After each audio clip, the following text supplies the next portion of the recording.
Hi, my name is Mckinley, and you're watching Let's Chat with Courtney Hall.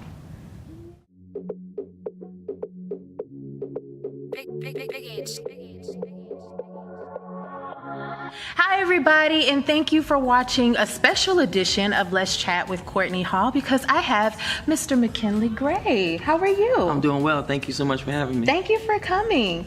Now I'm super excited because your PR contacted me, Latoya. She contacted me and she said, I have a guest that I would love for him, to come on the show, and then come to find out you actually requested to come on the show. I was super excited about that. But you're the youngest African American to put on a day music festival. Talk about that. It's exciting. Just I actually didn't realize that this could potentially be the first. As far as the largest and done by the youngest African American. So definitely excited about it. Nervous. Yeah. But anxious for the most part too, because we're doing it for a good cause. So. We have quite a bit of the proceeds that we're giving back towards school districts and stuff like that, towards scholarships. And I feel like, we're actually merging a lot of the different communities and industries all together. So we're giving people a platform as well. So it's going to be a lot of fun. Yeah. So what made you want to produce this day festival, and why just one day?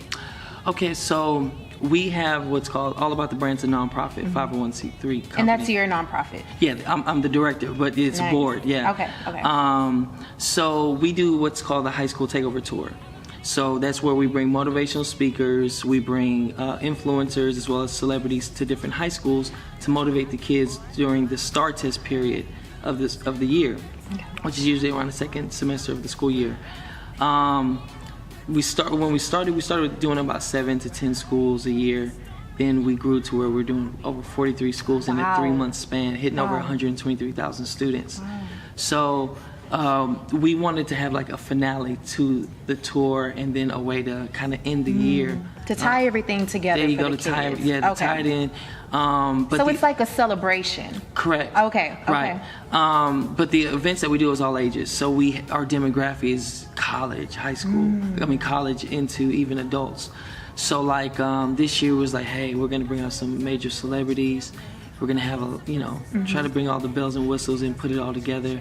And so we wanted to be able to, kick the summer off the right way. So we feel like we're doing that, and so we're excited about that. Nice. And what I really love about this Day Fest and what you're doing, like you said, you're not just targeting, high school and under. You're going up beyond and above that. You're going to college and young adults. Right. And I really love that because, most foundations, they focused on, just the public school system. And right. It's kind of like, they forget about the college and the young adults. So what made you say, hey, I want to make sure that we still give attention to college kids as well? Well, because you got to realize we're going into our 5th year. So a lot of the people that were in school or in college and graduating, they were a part of the tour then as well, 3, 4, 5 years ago.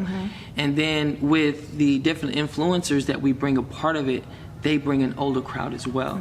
So with the festival, it's Texas, it's Houston, we love crawfish, right? Right. So crawfish and tacos. Yeah, crawfish and tacos. So, this year we have 18 really large vendors. It's gonna be at the Humble Arena.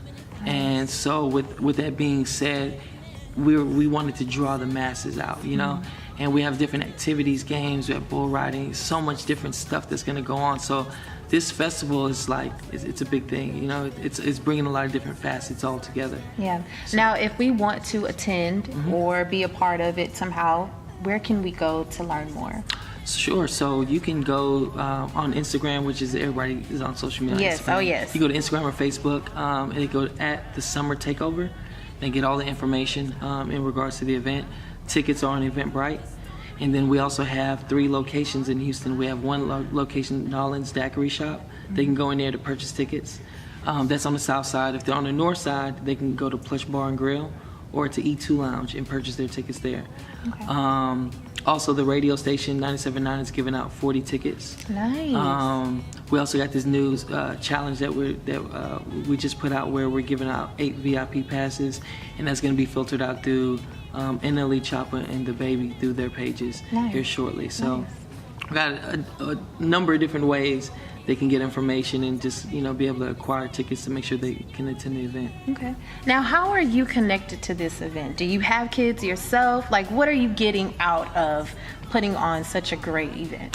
Well, yeah, so I have 2 kids. Oh. So I have a 10-year-old and a 3-year-old. Okay. So for me, like, just being able to put this event together, not only do they get to be a part of it, for me, I'm building, like, this, I guess it's more personal, right? So I want to build, like, I'm building towards my legacy footprint. I want to be able to leave something behind, not just in the community, but then my kids as well. So, when we found out that we were in the process of making history, for me, that just fueled me even more to want to make sure, it's successful and it's impactful as much as possible, because if we can build something to where my kids can look back when they're adults and say, hey, look what our family was a part of, and being able to snowball into the city, I think that's the best way to be able to be a role model, not only to your kids, but to others as well, to follow suit. As an entrepreneur, what are some of your fears? Not being organized. Okay. I would say that for sure. So you're a messy person? No, I'm actually not. I'm actually extremely organized. Okay. But when you say fears, like, I think, like, for a company or organization to be successful, you have to be organized. You have to have deliverables. You have to, be able to set target marks, meet them, then raise the bar to continue to achieve more, so that you're not complacent and stagnant, right? So when I say organized, like, if you're not making sure everybody knows their roles and what to do. Exactly. Accountability, delegating, and just making sure all the right resources. So, and I feel like if you're not organized, that could be a nightmare for a company, because you're just fishing, you're all over the place. Yeah, you're all over the place. So. Like a rat in a wheel, or what is that called, a hamster or whatever in a wheel, just going and going. It's crazy. I used that example a couple weeks ago, just randomly, and I was like, we can't stick stagnant, because we can't be that hamster in the wheel just running in circles. We think we're getting somewhere, but in actuality we're not. So it's crazy that you mentioned that. Right, and that's so true for a lot of entrepreneurs. They don't know what they're doing. They don't know where they're going. What do you say to that entrepreneur, that young entrepreneur, or, maybe they're in their 40s and they're just starting off? What do you say to that person? Have a plan, first and foremost, right? Have a blueprint, have a plan. And like I said, just be able to follow through. I think it's really important as well to have a very good team as well. You got to have people that are like-minded, that believe in your dream or your common goal, and they can help you to achieve it. And you're going to run into mistakes, right? I think every entrepreneur has to fail, right? You have to know how to fail. I always say fail fast, because you're going to do it. It's going to happen. Yeah, it's going to happen. Yeah. Absolutely, it's going to happen. So don't let that break you. Figure out ways to go around it, to be able to overcome from it. And then just, have those lessons learned, so that you're not one of the ones that continue to, to fall into that, that type of situation. But I would say that would be the biggest thing for me, is just have a strong blueprint. Nice. Now, off camera, I asked, where you were from. Yeah. Go ahead and tell us where you're from. All right, so I'm from Baytown, which is the east side of Houston. My mom's from Sierra Leone, West Africa, Freetown. That's where all the blood diamonds and all that. Yes. So I told Mckinley he has this exotic look. So whenever he said Baytown, I was like, no, let's try this again. So my mom's from Sierra Leone. My dad's from Lake Charles, Louisiana.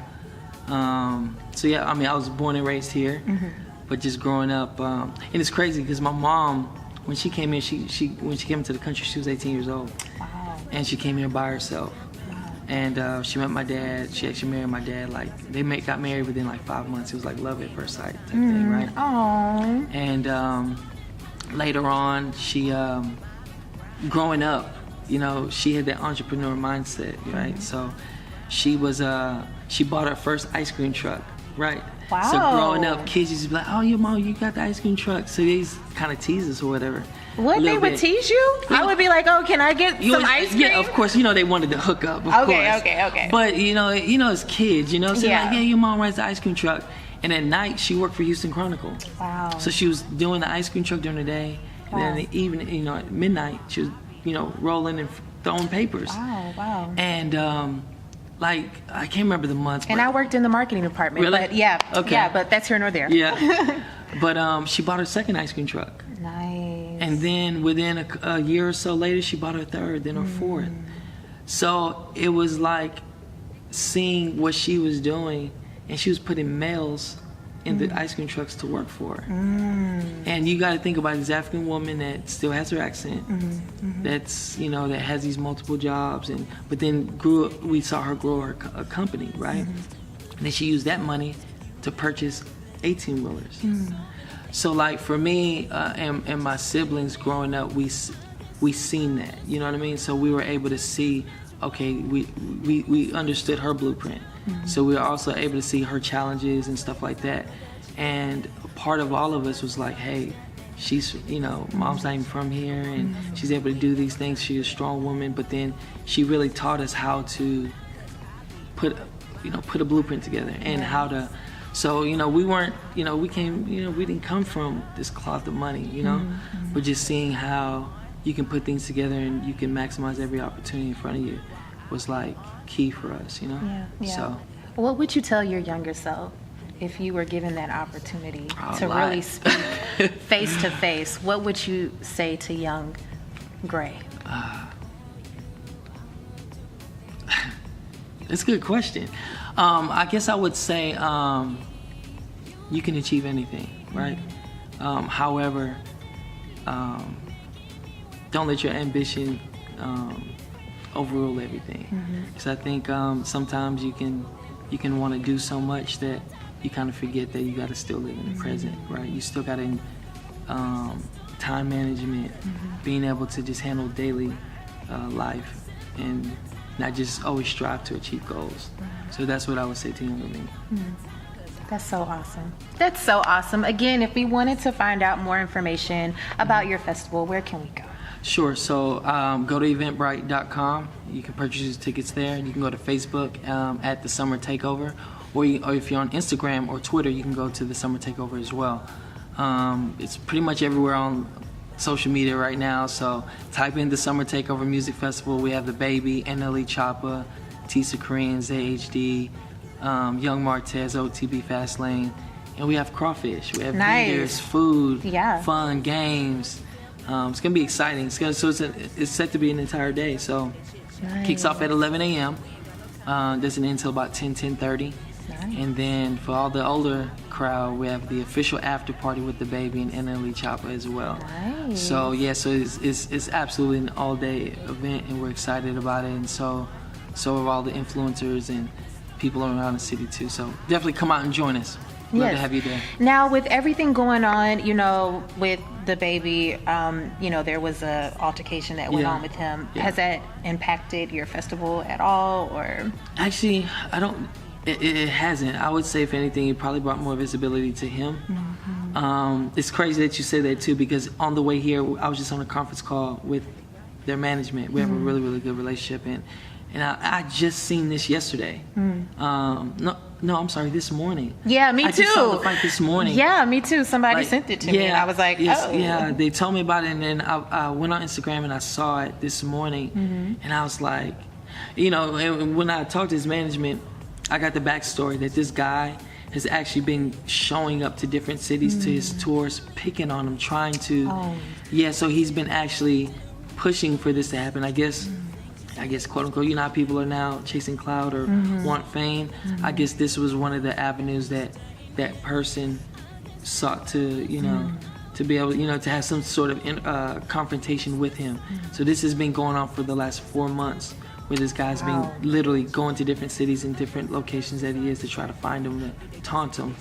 So I think when they actually do the investigations and stuff like that, and they pretty much see that this was something that was sparked by that individual, I think the public, it shouldn't hurt him at all. But overall, as far as the event, I don't believe it's going to hurt us at all. So that's good. Now, before you go, I do want to ask, as an entrepreneur, a businessman, how is it being married in being an entrepreneur? Does it affect anything? No, I don't believe it affects anything. And I think that's why I went back to time management. I think that when you're an entrepreneur and you have a business, when you're working on the clock, most people just punch in. They can probably work, give 70%, 60%. Just depends on how their day is. So they don't have to be optimal every day, right? However, when you're a business owner, every day has to count, every hour, every minute, because if you stop, or if the system stops, then everything you've worked for stops, right? So definitely time management is going to be the key. Being able to separate the two to where your work doesn't cloud home, but then you can try to find that balance, which is honestly something that I'm still working on, trying to find that median, Yeah, so, right. Yeah. Okay. And other than the festival, what do you have coming up? So we have the festival, July 28th. Exciting. Yeah, the last week of July, we're gonna rent out a major water park. I'm not gonna disclose which one yet, but we're gonna do. That's gonna be the last takeover of the summer, and we're gonna do an all-girls lineup. So it's gonna be good. So that's gonna be the last one, and then going into the fall semester, we have the high school takeover. It's gonna be in Baton Rouge and New Orleans. Nice. So yeah, so we've had quite a bit of calls from the school districts and stuff like that. So we're gonna have 40 high schools lined up. So we're gonna do them, and then once we do that between August and October, then November November through January we're gonna do the Baltimore takeover, and then we're gonna circle back around to Houston. So we're excited to take the high school tour to different markets, different cities, and be able to positively impact them as well. Nice. Well, I wish you all the best. I know it's going to be amazing. I might show up, pop up, we need although you there. it's for Absolutely. Yes. I'm definitely going to come and support. And I thank you for coming to the show. Thank you so much for having me. Lastly, before we leave, just tell us where we can follow you and buy tickets and all that. Sure. Good stuff. So you can follow the Summer Takeover on Instagram, Twitter, as well as Facebook. As far as my personal social media is This Mac Life, so it's THISMAC Life, LIFE, and that's on Instagram. And as far as tickets go, Eventbrite. And like I said, if you're in Houston, if you're in the Houston area and you want to stop at a daiquiri shop on the south side, go to Nolan's Daiquiri Shop. If you're on the north, go to Plush Bar and Grill or E2 Lounge, and y'all can pick up tickets from all three of those locations. Nice. Well, thank you so much. Thank you so much for having us. Thank you. And thank you all for watching a special edition of Let's Chat with Courtney Hall.